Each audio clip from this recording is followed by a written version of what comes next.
Olá, pessoal! Hoje a gente vai mergulhar de cabeça num sistema de pensamento que, nossa, moldou séculos de história e de fé. Vamos juntos desvendar os pilares da teologia reformada.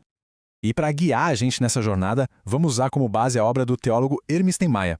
Ele nos dá uma estrutura bem clara para entender esse tópico, que pode ser bem complexo. O termo reformado com certeza soa familiar para muita gente, né? Quase sempre vem associado a nomes como de João Calvino. Mas, o que está por trás desse rótulo? Quais são as ideias que de fato definem essa tradição?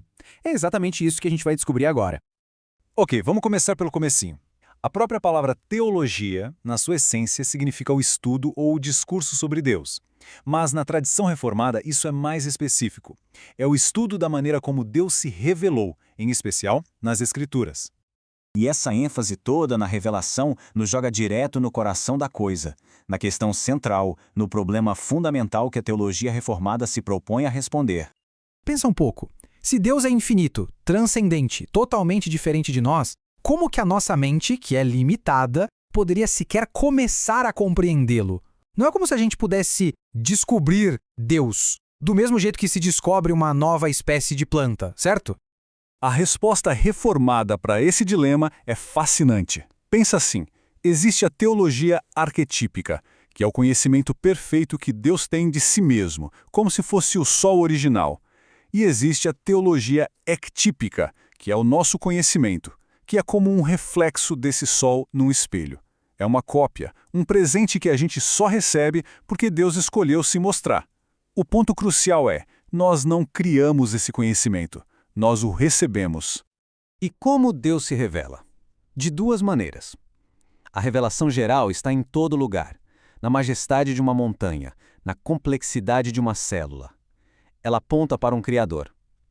No entanto, a perspectiva reformada defende que, por causa do pecado, a nossa capacidade de interpretar essa revelação corretamente ficou, digamos, embaçada.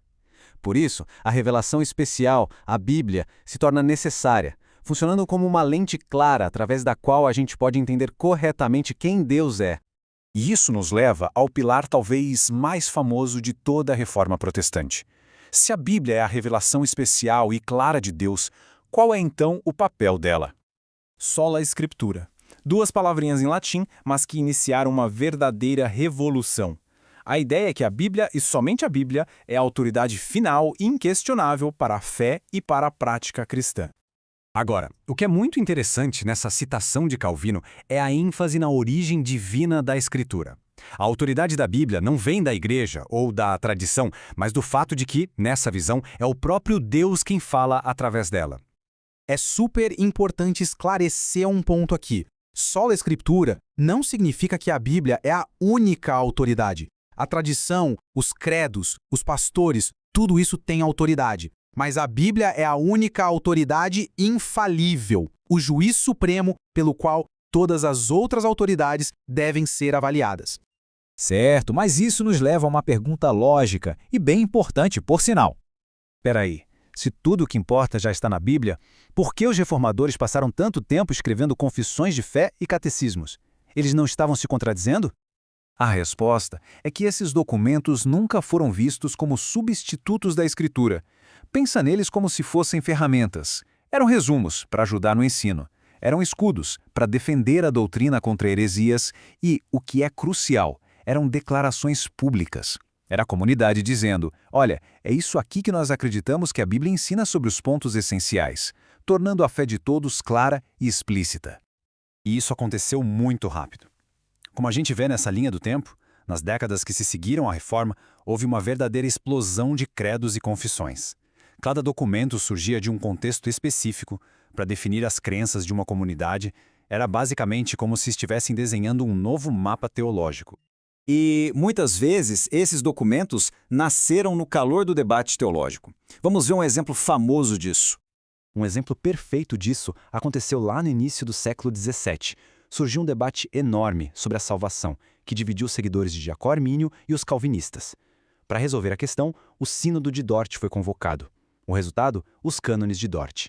Essa tabela mostra direitinho como um credo funcionava. Ele traçava linhas bem claras em questões cruciais como a vontade humana e a eleição. O objetivo não era inventar doutrina, mas sim articular de forma precisa o que eles entendiam que a Escritura já ensinava. Então, como é que a gente amarra tudo isso? Qual é a ideia central que une revelação, Escritura e fé nesse sistema? Para o Calvino e para a tradição reformada, a fé não é um salto cego no escuro. Pelo contrário, a fé é uma forma de conhecimento. É um conhecimento fundamentado no que Deus revelou sobre si mesmo. Então, o processo seria mais ou menos este. Primeiro, a revelação. Deus fala por meio da sua palavra. Segundo, a iluminação. O Espírito Santo age, permitindo que a mente e o coração compreendam e confiem nessa palavra. E terceiro, a resposta. Essa confiança, que é baseada no conhecimento do que foi revelado, é o que a teologia reformada define como fé. Então, vamos juntar as peças. O ponto de partida de tudo é a iniciativa de Deus em se revelar. A Bíblia, sob o princípio de sola escritura, é a autoridade máxima que temos para entender essa revelação. Os credos históricos são como mapas úteis, que nos ajudam a navegar por esse território. E no fim das contas, a fé não é um sentimento vago, mas um conhecimento firme, uma confiança baseada no que foi revelado e que é vista como um presente da graça. Isso nos deixa com uma pergunta fundamental. Não apenas para a teologia, mas para a vida. A tradição reformada deu a sua resposta com o sola escritura, mas a questão permanece para cada geração e para cada pessoa. Ao buscar a verdade, qual é a bússola final? Fica aí a reflexão. Obrigado por nos acompanhar.